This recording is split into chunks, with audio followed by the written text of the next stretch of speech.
నమస్తే, welcome to mirror TV. నేను మీ పవన్. మనం హైడ్రా గురించి వింటూనే వస్తున్నాం. ప్రతి వీకెండ్స్లో హైడ్రా అంటే చుట్టూ ఏదైతే చెరువుల పక్కన ఉన్న వాళ్ళకు దడ పుట్టిస్తుంది. ఎందుకంటే గత కొన్ని రోజుల నుంచి ఇది వినాయక చవితితో గ్యాప్ ఇచ్చింది. మళ్ళీ వినాయక చవితి అయిపోయిన తర్వాత మళ్ళీ హైడ్రా ఉక్కుపాదం మూపిందని చెప్పేసి చాలా ప్రజలు బాధపడుతున్నారు. ప్రస్తుతం మనం కూకట్పల్లిలోని నల్ల చెరువు దగ్గర ఇక్కడ ఏదైతే బఫర్ జోన్లో ఉన్నాయని చెప్పేసి బిజినెస్కి సంబంధించిన షెడ్లన్నీ కూల్చేయడం జరుగుతుంది.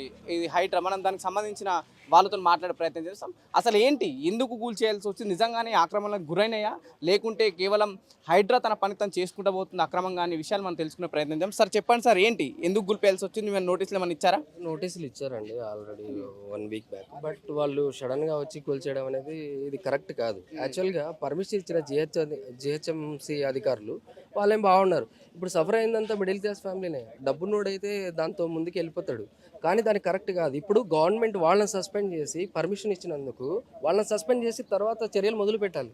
కనీసం మినిమం 1 మంత్ 2 మంత్స్ అన్న వాళ్ళకు టైం ఇచ్చి, ఇప్పుడు చిన్న వాళ్ళు ఉన్నారు, వాళ్ళకు ఏదో కొద్దిగా టైం ఇచ్చారు. కొన్నిటిని మినహాయించి మిగతా అన్ని కూలగొట్టేస్తున్నారు. ఎవరికైనా పైసలే, ఊరికనే ఎవరికి వస్తలేవు. ప్రతి నెల ఎంతో కష్టార్జితంతో తీసుకొని వచ్చి వాళ్ళు నిర్మించుకుని ఏదో బిజినెస్ చేసుకుంటారు. ఓకే, కాదనట్లేదు, కానీ వాళ్ళకి మినిమం టైం పీరియడ్ అనేది ఇవ్వాలి కదా. ఇప్పుడు గవర్నమెంట్ అధికారులు ఇప్పుడు అక్కడ ఉన్నవాడు ఇప్పుడు లేడు, ఎక్కడో మూమెంట్ ఎక్కడెక్కడో ట్రాన్స్ఫర్ అయిపోయారు. వాళ్ళు బాగున్నారు. సఫర్ అయింది ఎవరు? మిడిల్ క్లాస్ ఫ్యామిలీ వాళ్ళే సఫర్ అయ్యారు. దీనికి ఖచ్చితంగా పరిష్కారం గవర్నమెంట్ అనేది ఇవ్వాలి.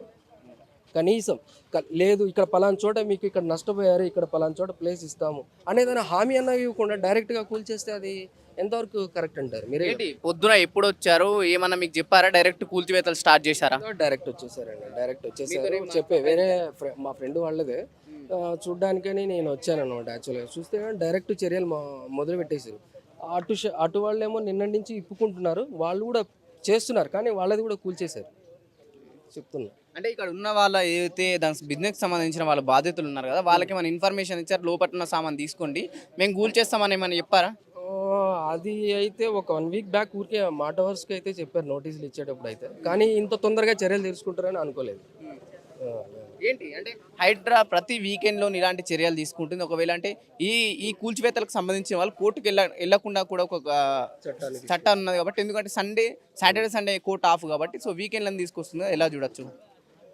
అంటే ఇది కరెక్ట్ కాదండి యాక్చువల్గా చెప్పాలంటే. కనీసం మినిమం ఒక 1 వీక్ అన్న టైం ఇవ్వాలి కదా. ఇప్పుడు సామాన్ ఉంది వాళ్ళకి, పాపం ఫ్యాక్టరీకి సంబంధించిన సామాన్ మొత్తం అంతా కూల్చేసి, అది కరెక్ట్ కాదు కదా. కొద్దిగా టైం ఇచ్చి వాళ్ళకు సరే ఈరోజు హెచ్చరిక ప్రకారం అని చెప్పి చుట్టూ ప్రహరీ కూడా పాల్గొట్టి నెక్స్ట్ ఒక 2 to 3 days టైం ఇచ్చి వాళ్ళకు కూడా కొద్దిగా టైం ఇవ్వాలి కదండి. పెద్ద మిషనరీ ఉంది, అది ఆ మిషనరీ షిఫ్ట్ చేసుకోవాలంటే మినిమం టైం పడుతుంది కదా, 1 day అన్న.